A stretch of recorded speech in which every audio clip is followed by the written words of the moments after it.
بسم اللہ الرحمن الرحیم۔ السلام علیکم۔ احادیث کا سلسلہ حاضر ہے، اور اس سے پہلے کہ ہم حدیث کی طرف چلیں، آئیے قرآن پاک کی ایک آیت کا ترجمہ جانتے ہیں۔ سورہ بقرہ آیت نمبر 151 میں اللہ تعالیٰ ارشاد فرماتے ہیں، جیسے کہ ہم نے تم میں ایک رسول بھیجا جو تم ہی میں سے ہے، جو پڑھتا ہے تمہارے آگے ہماری آیتیں اور تمہیں پاک کرتا ہے اور سکھاتا ہے تم کو کتاب اور اس کے اسرار، اور سکھاتا ہے تم کو جو تم نہ جانتے تھے۔ یہ تھی وہ آیت جس کا ترجمہ آپ نے سنا، سورہ بقرہ آیت نمبر 151۔ آئیے اب ہم احادیث کی طرف چلتے ہیں۔ حضرت مغیرہ بن شعبہ رضی اللہ عنہ تعالیٰ سے روایت ہے کہ حضرت محمد صلی اللہ علیہ وسلم جب نماز سے فارغ ہو جاتے تو یہ دعا پڑھتے کہ لا الہ الا اللہ وحدہ لا شریک لہ لہ الملک و لہ الحمد وہو علی کل شیء قدیر۔ اللہ کے سوا کوئی معبود نہیں، جو تنہا ہے، اس کا کوئی شریک نہیں، بادشاہت اسی کی ہے اور تمام تعریفیں اسی کے لیے ہیں، اور وہ ہر چیز پر قدرت رکھنے والا ہے۔ یہ 3 مرتبہ پڑھتے، اور حضرت صلی اللہ علیہ وسلم نے یہ بیان فرمایا کہ بے فائدہ بات چیت کرنے، زیادہ سوال کرنے، مال ضائع کرنے،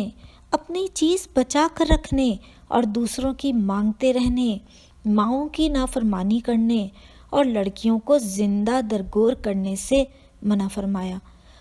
تو یہ آپ نے حدیث سنی،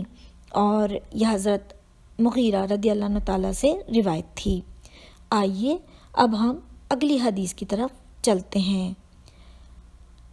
حضرت ابو سعید خدری رضی اللہ عنہ تعالیٰ سے روایت ہے کہ حضرت محمد صلی اللہ علیہ وسلم نے فرمایا،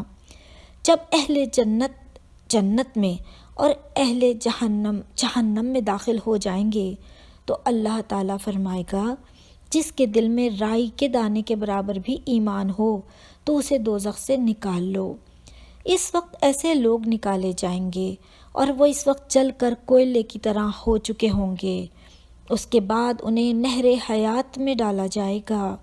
اس وقت وہ اس طرح تر و تازہ ہو جائیں گے جس طرح سیلاب کی جگہ پر کوڑے کرکٹ کا دانہ اگاتا ہے، یا راوی نے فرمایا کہ حمیت السیل کہا، یعنی جہاں سیلاب کا زور ہو، اور نبی کریم صلی اللہ علیہ وسلم نے فرمایا، کیا تم نے دیکھا نہیں کہ اس دانے سے زرد رنگ کا لپٹا ہوا بارونق پودا اگتا ہے؟ تو معلوم ہوا کہ جب جہنمی جہنم میں اور جنتی جنت میں چلے جائیں گے تو پھر اللہ تعالیٰ انہیں نکال لے گا جنہوں نے بالکل اپنے دل کے ساتھ اور پورے سچائی کے ساتھ لا الہ الا اللہ کہا ہوگا، اور وہ اس وقت جل کر کوئلے کی مانند ہو چکے ہوں گے، اور ان کے دل میں جو ایمان ہوگا اس ایمان کی بدولت انہیں باہر نکال لیا جائے گا۔ آئیے اب ہم اگلی حدیث کی طرف چلتے ہیں اور جانتے ہیں کہ اگلی حدیث کون سی ہے۔ حضرت ابو عوانہ سے روایت ہے کہ مقتادہ نے اور ان سے انس رضی اللہ عنہ تعالیٰ نے روایت فرمائی کہ حضرت محمد صلی اللہ علیہ وسلم نے فرمایا، اللہ تعالیٰ قیامت کے دن لوگوں کو جمع کرے گا۔ اس وقت لوگ کہیں گے، اگر ہم اپنے رب کے حضور کسی کی شفاعت میں جائیں تو نفع بخش ثابت ہو سکتی ہے، ممکن ہے ہم اپنی اس حالت سے نجات پا جائیں۔ چنانچہ لوگ آدم علیہ السلام کے پاس آئیں گے اور عرض کریں گے، آپ ہی وہ بزرگ نبی ہیں جنہیں اللہ تعالیٰ نے اپنے ہاتھ سے بنایا اور آپ کے اندر اپنی چھپائی ہوئی روح پھونکی اور فرشتوں کو حکم دیا تو انہوں نے آپ کو سجدہ کیا، آپ ہمارے رب کے حضور ہماری شفاعت کریں۔ وہ کہیں گے، میں تو اس لائق نہیں۔ پھر وہ اپنی لغزش یاد کریں گے اور کہیں گے کہ نوح علیہ السلام کے پاس جاؤ، وہ سب سے پہلے رسول ہیں جنہیں اللہ تعالیٰ نے بھیجا۔ لوگ نوح علیہ السلام کے پاس آئیں گے، لیکن وہ بھی یہی جواب دیں گے اور اپنی خطا کا اقرار کریں گے اور اپنی لغزش کا ذکر کریں گے اور کہیں گے کہ تم ابراہیم علیہ السلام کے پاس جاؤ جنہیں اللہ تعالیٰ نے اپنا خلیل بنایا تھا۔ لوگ ان کے پاس آئیں گے، لیکن یہ بھی یہی کہیں گے کہ میں اس لائق نہیں، اور اپنی خطا کا ذکر کریں گے اور کہیں گے تم موسیٰ کے پاس چلے جاؤ، موسیٰ علیہ السلام کے پاس جاؤ اور ان سے بات کرو جن سے اللہ تعالیٰ نے کلام کیا تھا۔ لوگ موسیٰ علیہ السلام کے پاس جائیں گے، لیکن وہ بھی یہی جواب دیں گے کہ میں اس لائق نہیں، اور اپنی خطا کو یاد کریں گے اور کہیں گے کہ عیسیٰ علیہ السلام کے پاس جاؤ۔ لوگ عیسیٰ علیہ السلام کے پاس جائیں گے، لیکن وہ بھی کہیں گے کہ میں اس لائق نہیں، تم لوگ محمد صلی اللہ علیہ وسلم کے پاس جاؤ، کیونکہ ان کے تمام اگلے اور پچھلے گناہ معاف ہو چکے ہیں۔ چنانچہ لوگ میرے پاس آئیں گے، اس وقت میں اپنے رب سے شفاعت کی اجازت چاہوں گا اور سجدے میں گر جاؤں گا۔ اللہ تعالیٰ جتنی دیر تک چاہے گا مجھے سجدے میں رہنے دے گا۔ پھر کہا جائے گا کہ اپنا سر اٹھاؤ اور مانگو، تمہیں دیا جائے گا، کہو تمہیں سنا جائے گا، شفاعت کرو، شفاعت قبول کی جائے گی۔ میں اپنے رب کی اس وقت ایسی حمد بیان کروں گا جو اللہ تعالیٰ مجھے سکھائے گا۔ پھر میں شفاعت کروں گا اور میرے لیے ایک حد مقرر ہو جائے گی، اور میں لوگوں کو جہنم سے نکال کر جنت میں داخل کرواؤں گا، اور اس طرح سجدے میں گر جاؤں گا۔ تیسری یا چوتھی مرتبہ جہنم میں صرف پھر وہ لوگ باقی رہ جائیں گے جنہیں قرآن نے روکا ہے، یعنی قرآن میں جن کے جہنم میں ہمیشہ رہنے کا ذکر قرآن میں صراحت کے ساتھ بیان ہوا ہے۔ تو فرتادہ رحمۃ اللہ علیہ اس موقع پر کہا کرتے کہ اس سے وہ لوگ مراد ہیں جن پر جہنم میں ہمیشہ رہنا واجب ہو گیا ہے۔ آپ نے یہ حدیث جانی اور اس میں یہ معلوم ہو گیا کہ حضرت محمد صلی اللہ علیہ وسلم لوگوں کی شفاعت کریں گے اور انہیں جہنم سے نکال لیں گے، اور صرف وہی لوگ جہنم میں رہ جائیں گے جن پر ہمیشہ کے لیے جہنم میں رہنا واجب ہو گیا ہوگا۔ آئیے اگلی حدیث جانتے ہیں۔ ہم سے ابو الیمان نے بیان فرمایا اور ان کو شعیب رضی اللہ عنہ تعالیٰ نے خبر دی، اور ان کو ابو زناد نے خبر دی، اور ان سے عارش نے فرمایا، اور ان سے ابو ہریرہ رضی اللہ عنہ تعالیٰ نے بیان فرمایا کہ نبی کریم صلی اللہ علیہ وسلم نے فرمایا،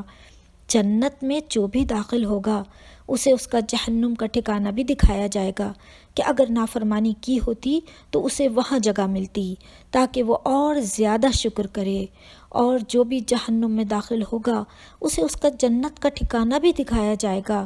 کہ اگر وہ اچھے عمل کرتا تو اسے وہاں جگہ ملتی تاکہ اس کے لیے جہنم زیادہ حسرت اور افسوس کا باعث بن جائے۔ تو آپ کو یہ معلوم ہو سکا کہ جنت میں جانے والوں کو دوزخ اور دوزخ میں جانے والوں کو جنت بھی دکھائی جائے گی تاکہ جنتی زیادہ شکر کریں اور دوزخی زیادہ افسوس کریں۔ آئیے اگلی حدیث جانتے ہیں اور جانتے ہیں کہ اس میں ہمارے لیے کیا ہے۔ حضرت ابو حازم رضی اللہ عنہ تعالیٰ نے بیان فرمایا اور انہوں نے کہا کہ ہم سے عمران بن حسین رضی اللہ عنہ تعالیٰ نے بیان کیا کہ نبی کریم صلی اللہ علیہ وسلم نے فرمایا کہ ایک جماعت جہنم سے حضرت محمد صلی اللہ علیہ وسلم کی شفاعت کی وجہ سے نکلے گی اور جنت میں داخل ہوگی، جن کو جہنمین کے نام سے پکارا جائے گا۔ اس حدیث میں یہ بتایا گیا ہے کہ وہ لوگ جو جہنم سے نکلیں گے حضرت محمد صلی اللہ علیہ وسلم کی شفاعت کی وجہ سے، اور جب وہ جنت میں داخل ہوں گے تو اس جماعت کو جہنمین کے نام سے پکارا جائے گا جنت میں جانے کے بعد۔ آئیے اگلی حدیث کی طرف چلتے ہیں جو اس وقت کی آخری حدیث ہے۔